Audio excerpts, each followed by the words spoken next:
masuk ininya siapa semua? Sasi, Santi, Pak Arya.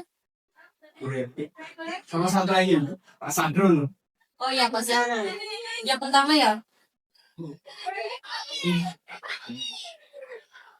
Duh, ada info dari Bu Sati wali kelas. Katanya jamnya Pak Sadrul sama Pak Arif lagi kosong. Wis, yang kosong banyak ini. Sadrul nih. Vlogging bro. Main OW kita.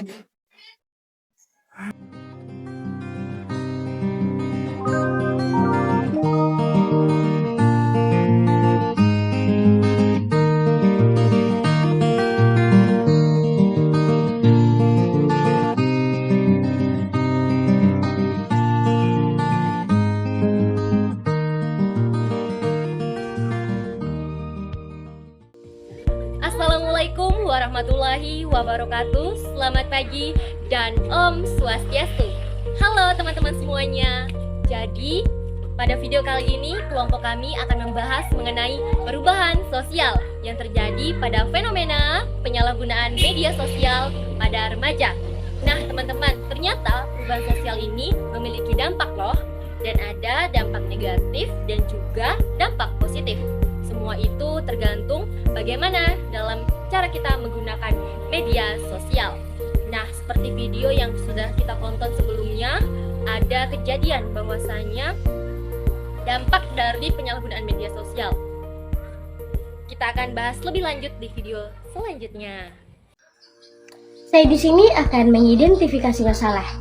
Media sosial sekarang sudah menjadi bagian hidup dari remaja karena kita sering membuka TikTok, WhatsApp, dan juga Instagram. Sharing waktu membuat kita jarang sekali berinteraksi secara langsung. Dan juga karena perubahan ini menimbulkan banyak dampak negatif, apalagi untuk orang-orang yang menyalahgunakannya. Di sini saya akan menjelaskan faktor penyebab penggunaan media sosial. Yang pertama, kurangnya pengawasan dari orang tua. Yang kedua, rasa ineksis dan diakui oleh lingkungan. Yang ketiga itu, mudahnya akses internet tanpa batas waktu. Yang terakhir, kurangnya literasi digital sehingga remaja mudah terpengaruh oleh hoax atau konten negatif. Oke, sekian dari saya. Nah, terdapat dampak negatif dalam penyalahgunaan media sosial yang berdampak serius. Di antaranya yaitu yang pertama ada kecanduan gadget sehingga lupa belajar, yang kedua menurunnya prestasi di sekolah, yang ketiga terjadinya cyberbullying, yang keempat mudah terpapar berita hoaks atau konten negatif, yang kelima menurunnya interaksi sosial secara langsung.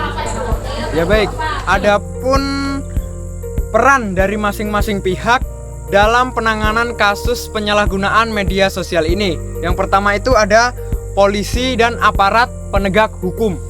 Jadi mereka itu berfungsi atau melakukan penindakan terhadap pelaku penyalahgunaan media sosial seperti penyebaran berita bohong atau hoax. Dan juga adapun pemerintah melalui UU IT dan melalui program Gerakan Nasional Literasi Digital oleh Kominfo.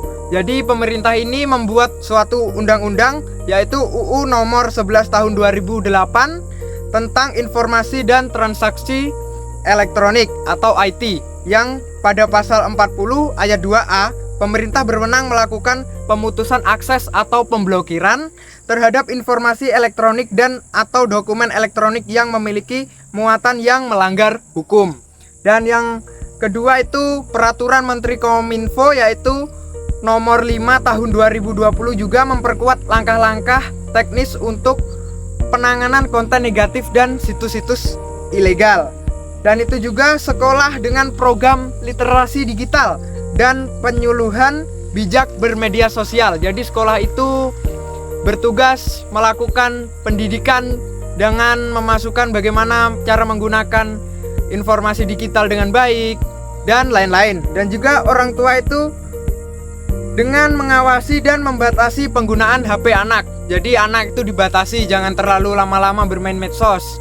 Dan juga dari dukungan masyarakat dengan meningkatkan SDM-nya supaya tidak gampang terprovokasi oleh berita-berita bohong yang saat ini sedang bersebaran. Jadi dengan meningkatkan kesadaran, semua akan menjadi kondusif. Sekian dari saya. Berikut solusi rekomendasi supaya dampak negatif dari penggunaan media sosial dapat dikurangi.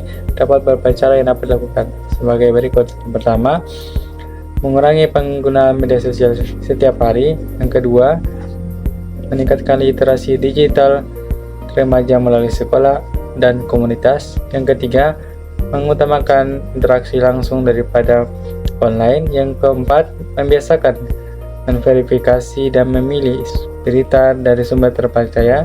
Dan yang kelima, mengadakan pelatihan terhadap orang tua dan guru agar dapat mendampingi para remaja dalam menggunakan media sosial dengan sehat. Baik, itulah video-video kami mengenai penjelasan mengenai kasus penyalahgunaan media sosial. Jadi kami mendapat informasi-informasi tersebut dari beberapa website dan nanti akan saya tampilkan website-website yang kami kunjungi untuk mendapatkan informasi tersebut. Terima kasih sudah menonton, selamat berkarya. Belum ada 1 bulan, ku yakin masih ada sisa wangiku di bajumu. Namun kau tampak baik saja, bahkan senyummu lebih lepas, sedang aku di sini hampir gila. Nah, teman-teman semuanya, tadi kita sudah lihat nih beberapa penjelasan dari teman-teman kita sebelumnya. Setelah itu, kita tahu dong bahwasanya perubahan sosial itu memang benar adanya memberikan dampak negatif. Nah, dampak negatif ini bisa muncul tentunya karena bagaimana cara kita menggunakan media sosial. Dan untuk menghilangkan ataupun menghindari dampak-dampak negatif tersebut, tentunya kita harus bijak dalam menggunakan media sosial, sehingga media sosial dapat memberikan kita kemudahan dan mendatangkan hal-hal baru yang lebih positif. Terima kasih, itulah beberapa penyampaian dari kelompok kami mengenai perubahan sosial. Saya akhiri dengan wassalamualaikum warahmatullahi wabarakatuh. Selamat pagi dan Om Santi Santi Santi Om. Aku di mana? Tinggalan, Cok. Tadi saya simpan di sampingnya Revina. Tenanan. Iya. Buat mata bicara. Bayu, tenanan yuk. Ngày vô nhà thương, ngày vô nhà anh để thương. Giây phút em gặp anh là em biết em chỉ